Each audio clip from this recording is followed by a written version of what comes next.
보수 응답자들의 과표집도 있는 것 같습니다.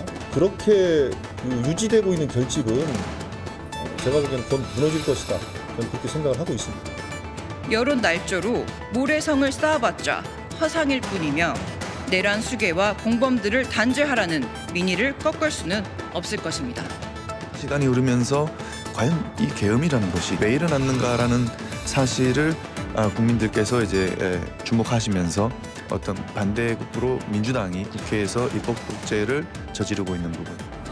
어제 대통령 지지율이 한 45%가량 됐습니다만 앞으로 또 나오는 지지율은 더 올라갈 것으로 보고 있습니다. 곧 여론조사가 나오겠습니다만 지금보다 또 올라갈 것으로 보고 있고 사실 이와 더불어서 우리 당 지지율도 높아가고 있습니다.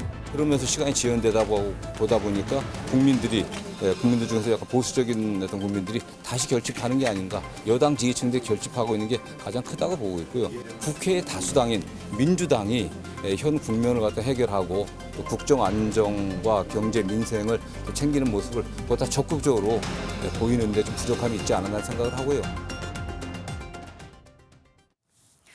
대통령 탄핵 심판과 체포영장으로 어수선한 정치권 분위기 두 분 모시고 좀 더 자세히 들여다보도록 하겠습니다. 자, 이번에는 송영훈 전 국민의힘 대변인, 최인호 전 더불어민주당 의원과 함께합니다. 어서 오십시오. 안녕하세요. 예. 윤 대통령 변호인 측에서 이제 굉장히 외신 기자들도 만나고 뭐 국내 언론도 만나가지고 여러 가지 이제 계엄에 했던 이유, 또 이것이 내란이냐 아니냐, 오히려 민주당 쪽이 내란죄를 저지른 거 아니냐, 이제 여러 가지 이제 설명들을 하고 있는데. 그런 얘기를 윤곽근 이제 대통령 변호인이 그런 얘기를 했습니다. 대통령이 지금 이 계엄이 실패로 끝날까 걱정이 크다.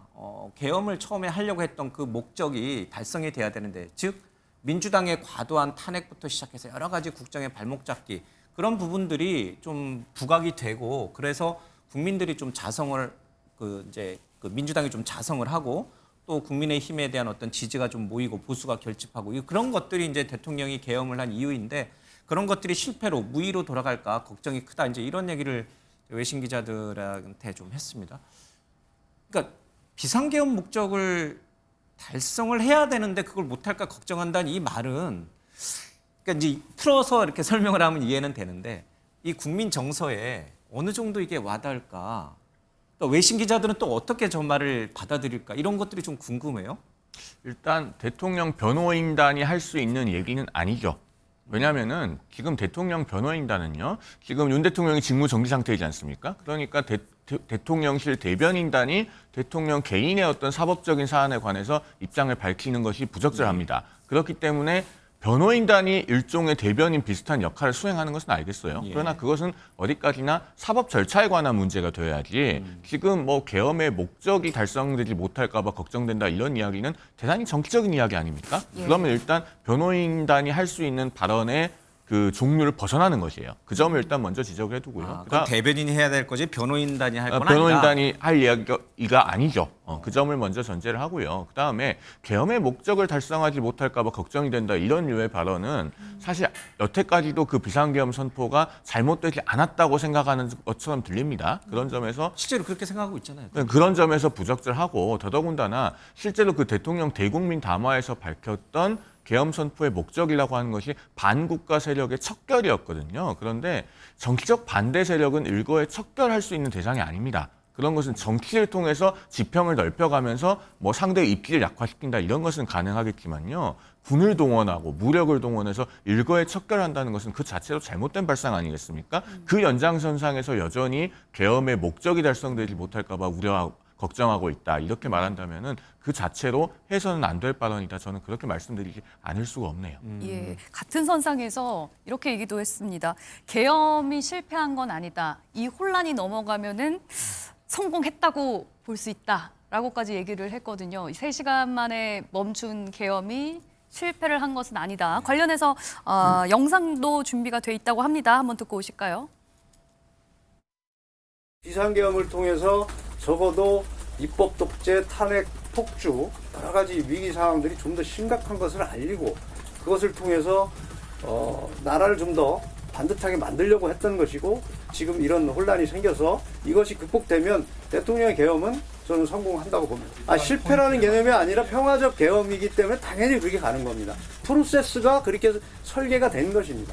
해제 요구 의결을 하면 해제한다는 것을 염두에 두고 다만 이런 비상계엄이라는 수단을 통해서 위기 상황을 알고 극복하려고 하는 예, 참 헷갈립니다. 3시간 만에 끝난 계엄은 실패한 거라고 봐야 됩니까? 아니면 윤곽근 변호사의 말대로 나중에 시간이 지나서 이 혼란스러운 전국이 지나가면은 성공했다고 볼 수 있는 계엄이 되는 겁니까?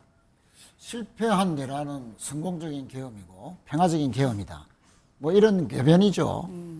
실제 만약에 국회의원들이 예. 본회의장에 그렇게 빨리 들어가서 계엄 자체를 해제하지 못했더라면 예.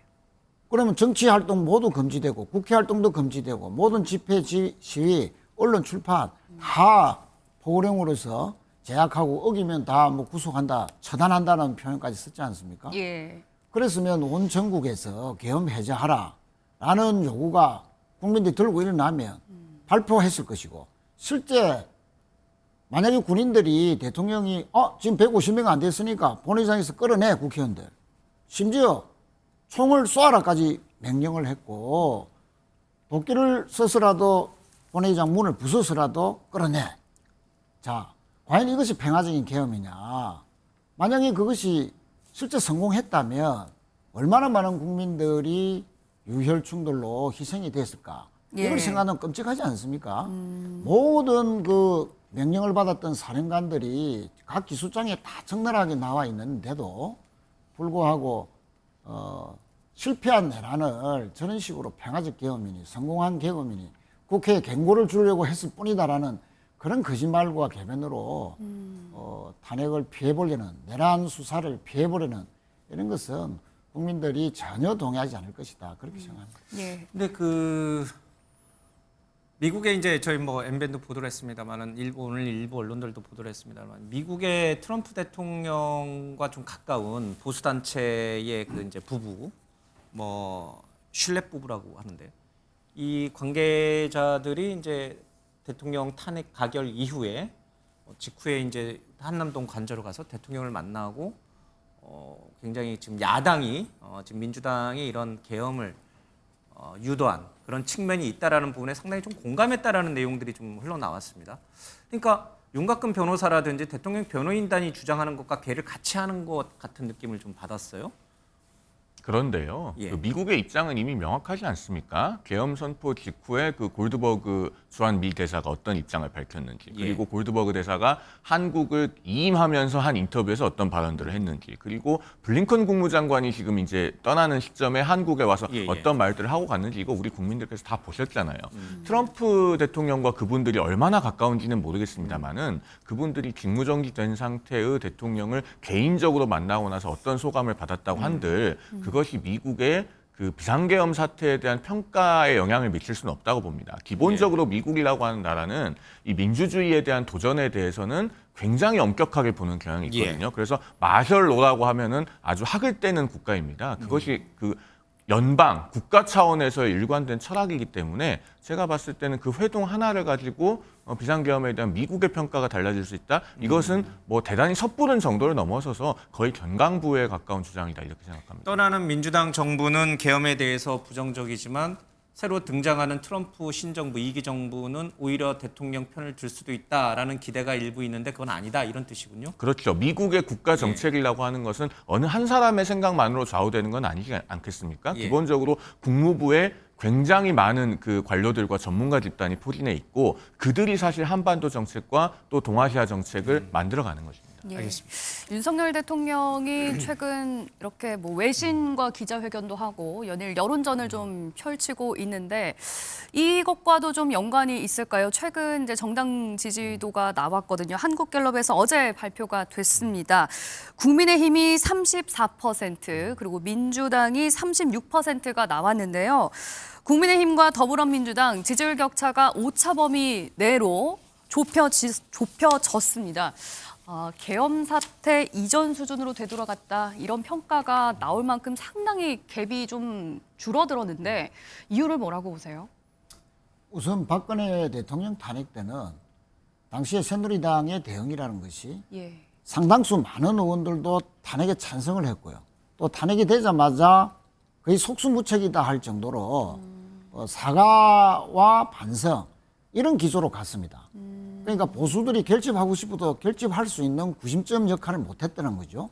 그러나 지금은 계엄 해제되고 탄핵 소추가 되고 난 이후에도 예. 권성동 원내대표가 취임한 지 3주가 되어서야 어제서야 겨우 기자들 앞에서 사과할 정도로 계엄 자체는 잘못됐지만 탄핵에는 단호히 반대한다. 또 탄핵 심판 자체도 상당히 기간을 늘리려 하고 있고 내란 수사도 여러 가지 이유로 연기한다든지 질질 끌란다든지 이런 그 방해를 하는 정치적인 멘트들이 예. 많이 나왔지 않습니까? 네. 그런 속에서 국민의힘의 특히 강경한 지지자들 예. 우리가 국민의힘을 더 지지하면 잘하면 탄핵이 안 될 수도 있는가? 기각이 될 수도 있는가라는 좀 기대감 하에서 예. 국힘의 당 지도부가 민심과는 크게 떨어졌지만 강경한 국힘 지지자들에게는 상당히 어필이 돼서 여론조사에 그분들을 중심으로 많이 반응한 결과다. 보수층이 과표집됐다라는 이제 과표집됐다, 민주당 주장과 그런 괴를 좀 같이 측면도 하시는 있고요. 거군요. 그리고 이제 저희 당의 측면에서도 대응해서 다시 되돌아볼 수 있는 그런 계기가 된다. 저희 여론조사가. 예. 크게 보면 이 탄핵 국면에서 헌법재판관 2명을 임명함으로써 탄핵에 대한 불확실성을 거의 상당히 제거한 그런 이후에는 즉 한덕수 국무총리에 대한 탄핵 이후에는 좀 더 유연하게 당의 대응들이 갔어야 된다. 그럼에도 불구하고 최상목 대행에 대해서 탄핵 이야기가 한동안 또 나왔었고요. 또 내란 특검과 관련해서도 우리가 수정된 안을 냈지만 대법관으로 추천하는 제3자 추천안이라든지 수사 범위라든지 뭐 이런 것들을 좀 더 유연하게 하면서 최소한 탄핵에 찬성했던 여당의 의원들의 지지를 이끌어내면서 뭔가 자꾸 성과를 보여주고 여야가 뭔가 이런 측면에서는 함께 한다라는 예. 그런 좀 유연한 전술이 성과를 거뒀으면 좀 더 차이가 계속 유지되지 않았었겠는가. 예. 그런 측면에서 저희 당의 강경 일변도의 대응 부분에서 예. 일정한 수정을 요하는 여론조사 결과다. 그렇게 보고 있습니다. 예, 보수층은 보수층대로 좀 결집한 측면도 있지만 민주당은 민주당대로 또 너무 이제 압박을 가하는 강경 일변도 정책이 조금 이제 실망을 준 것이 아닌가 이런 부분은 좀 유연하게 할 필요가 있었다라고 말씀을 해주셨는데요. 말씀을 들어보면 보수층이 결집했다. 어떻게 하면 이렇게 가면 대통령이 탄핵이 안 될 수도 있겠다라는 측면에서 이제 좀 결집을 했다는 건데. 지금 국민의힘에서 보수 지지자들을 끌어안고 호소하고 이런 방법들이 어떻게 보면 좀 통하는 거라고 봐야 되나요? 제가 봤을 때는요, 이 보수 결집 현상은 철저하게 이재명 대표와 민주당이 만들어준 겁니다. 앞서 나왔던 그래픽을 지금 나오고 있군요. 그래픽을 한번 다시 보시면은 국민의힘 지지율이 그 12월 내내 계엄 선포 이후에 저렇게 하락을 했습니다. 그 하락한 원인 그리고 다시 반등한 원인이 사실 하나의 키워드로 설명이 됩니다. 예. 권력의 자제라고 하는 키워드로 설명이 가능하거든요. 즉 그동안에 우리 국민들께서는 이 비상계엄 이전에 야당은 탄핵소추권을 계속 남용하고 예. 또 대통령은 반복적으로 제의 요구를 하고 이렇게 해서 양쪽이 모두 권한을 극한까지 행사하는 그런 정치를 봐왔습니다. 예. 그러다가 비상계엄 선포라고 하는 것은 그 권한을 아예 초과해서 사용한 것 아니겠습니까? 예. 그래서 여당 지지율은 그것에 대한 평가를 받아서 급락을 했어요. 자, 그랬다가 갤럽에서 저 마지막에 그래프가 오른쪽으로 꺾여 올라가는 부분, 저게 예. 3주 만에 조사가 나온 겁니다. 중간에 휴일이 있어서. 그 3주 사이에 뭐가 있었습니까? 한덕수, 줄탄핵, 내란죄 이 세 가지 키워드가 있습니다. 즉 한덕수 권한대행마저 탄핵소추로 해서 대행의 대행을 만들었고 그 이후에 최상목 권한대행도 탄핵소추로 해서 줄탄핵을 할 수 있다는 겁박을 했고 그리고 내란죄는 법률적인 주장이라고 하지만 어쨌든 그것을 헌재에서 철회하겠다고 지금 탄핵소추 대리인단이 밝히고 있잖아요. 이런 것들이 권력의 자제와는 매우 거리가 멀고 또다시 권한을 극한까지 사용하는 정치를 이재명 대표와 민주당이 보여주고 있는 겁니다. 예. 즉 예. 하락했던 원인과 정반대를 민주당이 똑같이 보여줬기 때문에 결국에는 제자리로 반등해서 올라온 것이다. 즉 이 보수 결집 현상은 모두 이재명 대표와 민주당의 자업자득이다. 저는 이렇게 말씀드립니다. 근데 이 여론조사는 이제 또 추세가 중요하잖아요. 이제 헌재 심판도 있고 여러 가지 내란죄 수사도 있으니까. 근데 이 추세를 좀 분석을 해봐야 되는데 말씀하신 것처럼 민주당이 또 민주당의 강경파들이 이렇게끔 국민의힘 지지율을 탄핵 이전 상태로 되돌릴 정도로 혁혁한 공이 있다면 민주당이 계속 소위 말해서 뭐 엑스볼을 찬다고 해야 되나요? 어쨌든 계속 민주당이 저 강경 일변대로 계속 저렇게 나가면 어느 순간에 가서는 탄핵 반대 여론이 탄핵 찬성 여론보다 지금은 탄핵 해야 된다라는 여론이 한 60%까지 높아요. 물론 그것도 70%에서 떨어졌지만 그러면 이게 역전될 수도 있느냐. 중도층의 이 탄핵 반대 여론이 찬성 여론을 또 앞질러 갈 수 있느냐 추세적으로.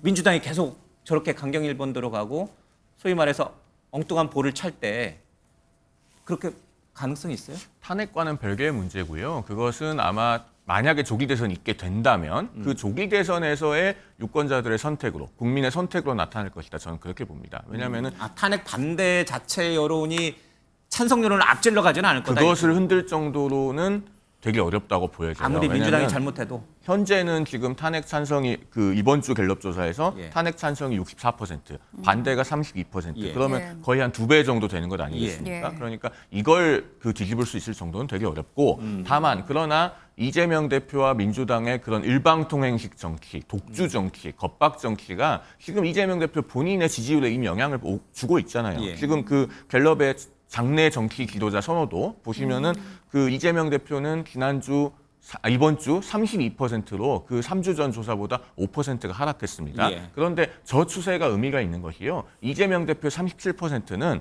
지난 대선 이후로 지금까지 갤럽이 실시한 그 장내 정치 지도자 선호도에서 이재명 대표의 최고점입니다. 즉 더 이상 못 올라간다는 걸 지금 확인을 시켜준 거예요. 그러면은 이런 일방통행식 정치, 독주 정치, 겁박 정치가 반복되면은 결국은 이번 대선에서 이재명 대표가 어떤 결과를 얻을 것인가 이것이 명확관화해진 것입니다. 그럼에도 불구하고 민주당이 그런 길을 간다면은 뭐 그런 말도 있지 않습니까? 멸망으로 이르는 문은 넓어서 찾는 자가 많다. 그 말에 어울리는 결과를 받을 것이라고 생각합니다. 탄핵에 대한 국민들의 이 반대 여론이 찬성 여론을 앞지르지 못하지만 그것들이 쌓이고 쌓여서 혹여나 조기 대선이 열린다면 고스란히 이재명 대표의 부담으로 갈 것이다. 이렇게 전망하는 거. 이 정도 들으면은 민주당에서 이재명 대표나 그 강경파 라인에서는 좀 섬뜩하게 느껴야 되는 거 아니에요? 예, 우리 송 대변인께서 희망사항을 좀 강조하셨는데 희망사항입니까? 지금 오늘도 갤럽의 조사에 따르면 중도층 70%는 탄핵에 찬성하지 않습니까? 그것도 떨어졌어요. 60%로. 물론 뭐 떨어졌지만 저 갤럽 여론조사 예, 떨어졌지만 당분간 헌법재판소의 탄핵 재판이 인용, 파면 이렇게 결정될 때까지는 좀 오르락내리락이 있을 겁니다. 당의 대응에 따라서. 그러나 크게 보면 대통령의 계엄은 잘못됐고 위헌적이었고 내란이다라고 명백하기 때문에 우리나라 국민들의 정치 의식 수준이나 민주 의식 수준에서는 근본적으로는 바뀌지 않을 것이다 라고 보고요.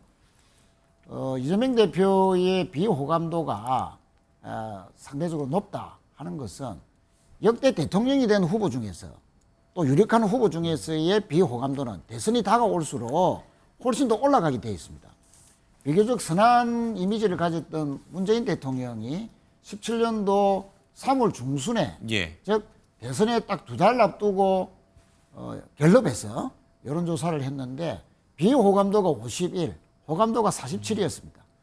그때 대선이 2달 앞두고 특히 박근혜 탄핵 이후에 대선이었기 때문에 압도적으로 당선 가능성은 문재인 후보가 앞섰지만 비호감도가 상대적으로 더 높았죠. 그것은 상대당의 강경한 지지층들이 집중적으로 유력한 후보에게 견제하는 심리에 의해서 반응을 해주기 때문에 그렇습니다. 그러나 실제 대선 결과는 상당히 압도적으로 승리를 했지 않습니까?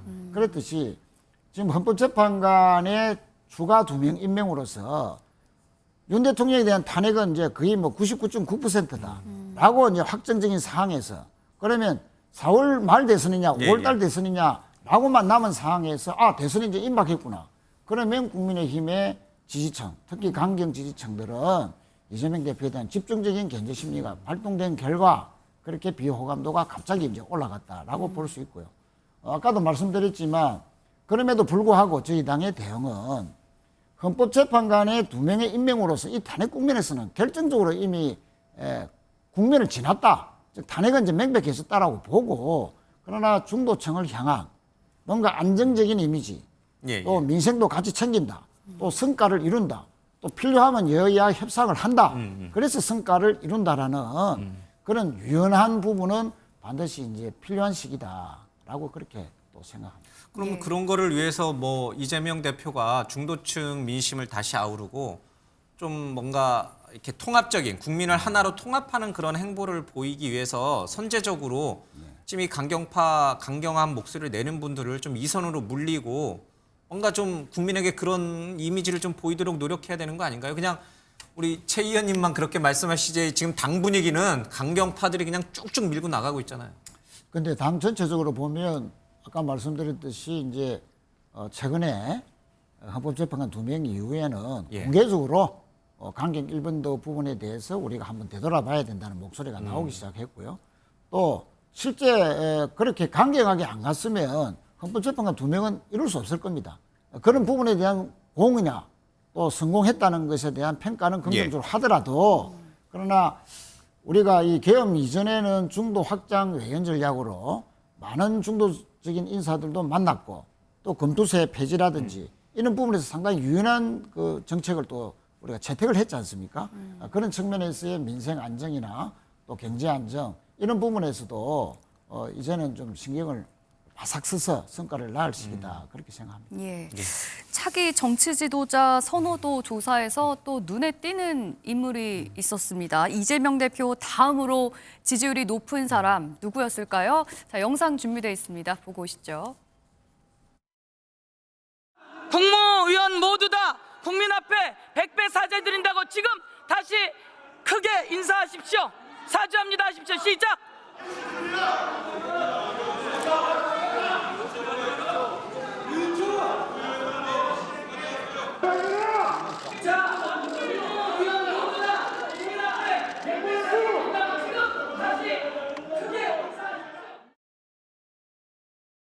예, 바로 김문수 고용노동부 장관인데요. 보여드린 화면은 지난 12월에 이제 계엄 관련해서 대정부 질문이 있었는데 야당에서 이제 국무위원들한테 사과를 요구했는데 유일하게 김문수 장관만 앉아서 사과를 하지 않았습니다.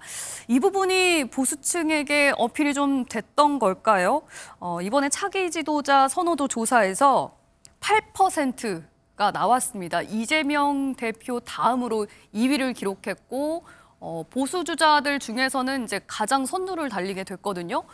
제가 기억하기로는 지금까지 김문수 장관이 여론조사 이 후보 명단에 나왔던 적이 있었나 싶은데 갑자기 이렇게 등장한 이유는 뭐라고 보십니까? 그러니까 12월 3주차 그 직전 갤럽 조사에서 김문수 장관이 2%를 받았었죠. 그런데 이번 조사에서 8%가 나왔으니까 껑충 뛰었네요. 6%가 올랐습니다. 예. 그런데 이 6%가 어디서 올랐는지 제 나름대로 분석을 해보니 이 12월 3주차 갤럽 조사에서는 보수, 중도, 진보 각자의 정치 성향을 응답을 할 때 예. 보수라고 응답한 사람들이 26.5%였습니다. 그리고 진보가 35.5, 중도가 35였는데요. 예. 이게 1월 2주차 조사로 오면은 보수가 33이 됩니다.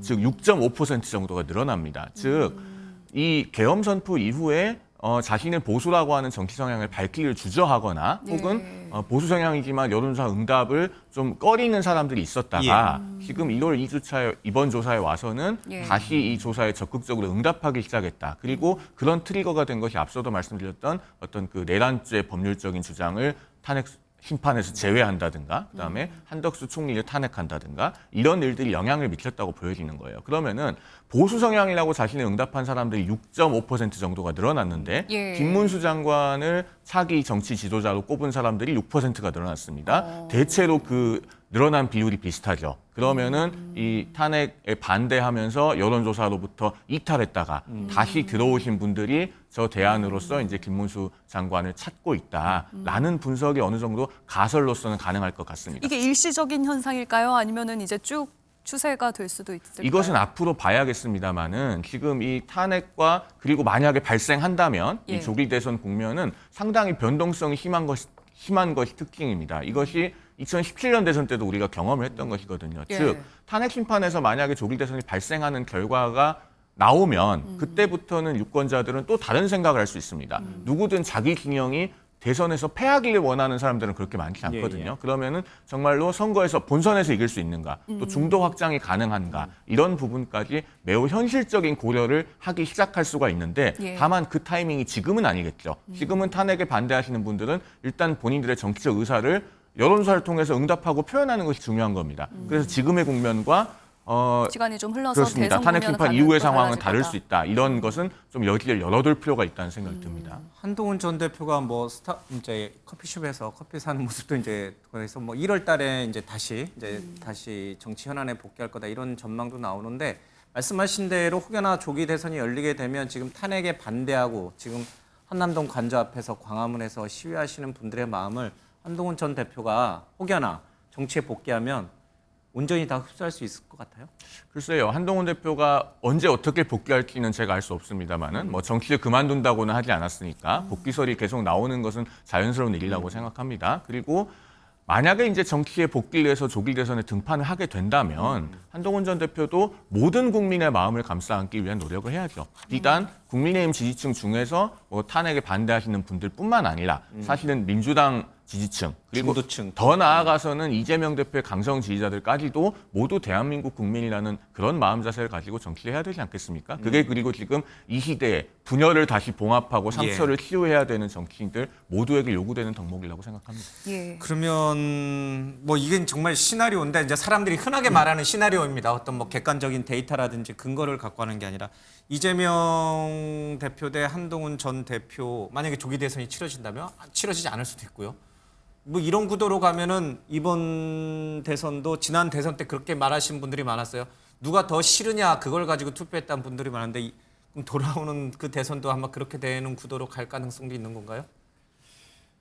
뭐 한동훈 대표는 뭐 탄핵에 찬성했지 않습니까? 그것 때문에 이제 당에서 상당히 입지가 좀 좁아지고 대표직에서도 물러났는데 저는 기본적으로 국민의힘이 민주적인 의식이 제대로 발동되는 당이라면 탄핵에 반대했던 개혁을 옹호했던 인사들은 기본적으로 후보를 내서도 안 되고 또 후보가 나온다 하더라도 후보가 되는 것은 자멸의 길로 갈 뿐이다.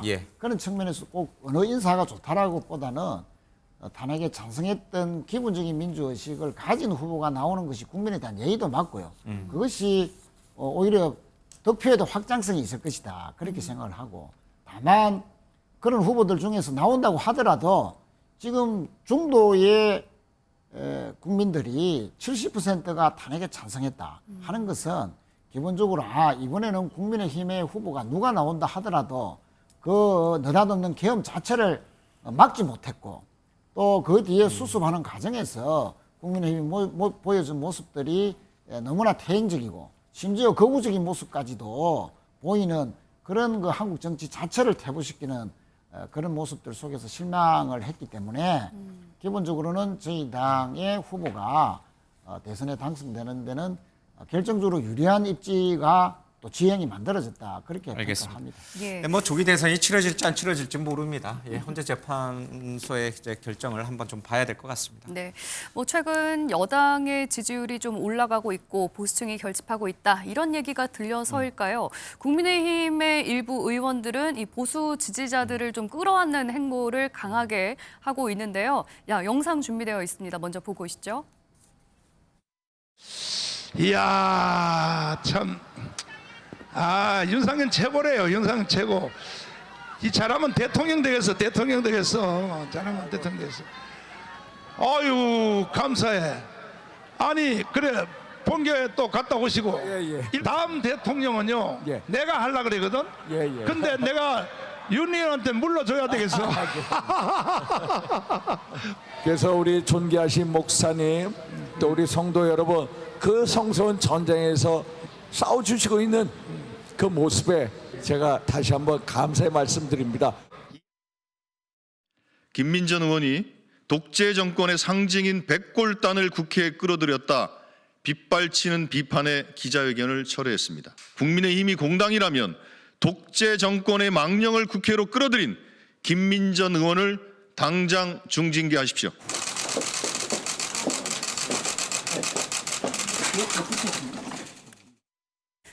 예, 윤상현 의원 예. 같은 경우에는 네, 이제 들어야 전광훈 될것 목사 만나서 막 90도로 인사하고 김민전 의원 같은 경우에는 이른바 이제 백골단으로 불리는 이제 청년들을 막 국회 기자회견에 불러 세워서 이제 주선을 했다는 이유로 좀 논란이 있었습니다. 물론 사과를 하기는 했습니다만 이런 일련의 국민의힘 의원들의 행보 어떻게 보십니까? 최인 의원께도 발언 기회를 드려야 되니까 제가 예, 정말 짧게 짧게만 부탁드리겠습니다. 말씀드리겠습니다. 그 국회의원 한 분 한 분이 본인의 자리와 언행이 가는 엄중함을 무겁게 인식했으면 좋겠습니다. 예. 윤상현 의원이 저렇게 하시면은 국민의힘 의원들 다수나 대다수가 그렇게 생각하는 것처럼 비칠 가능성이 있고요. 그리고 김민전 의원 같은 경우도 백골단이 웬 말입니까? 정말 시대착오적인 일이죠. 예. 80년대에 그 백골단의 악몽을 다시 회상시키는 일이어서 대단히 부적절합니다. 김민전 예. 의원 같은 경우에는 본인의 사퇴 정도로 저것을 책임져야 될 만큼 대단히 잘못한 일이라고 저는 생각합니다. 예, 최인 의원님. 예, 계엄을 옹호했던 그 김문수 장관이 저렇게 급부상하고 김민전 의원 백골단을 국회에 부르고 또 윤상현 의원은 거구 지지자들 앞에서 90도로 절하고 권성동 의원은 김민전 의원이 사과했으니까 징계 안 하겠다 하고 이런 모습은 저희 당에는 솔직히 땡큐지만 국민들에게는 너무나 태행적인 모습이고 저래서는 절대 국민의힘은 국민들로부터 지지를 받지 못할 것이다. 그렇게 생각합니다. 알겠습니다. 자, 오늘 뉴스와이드 여기서 마치도록 하겠습니다. 시청해주신 여러분 고맙습니다.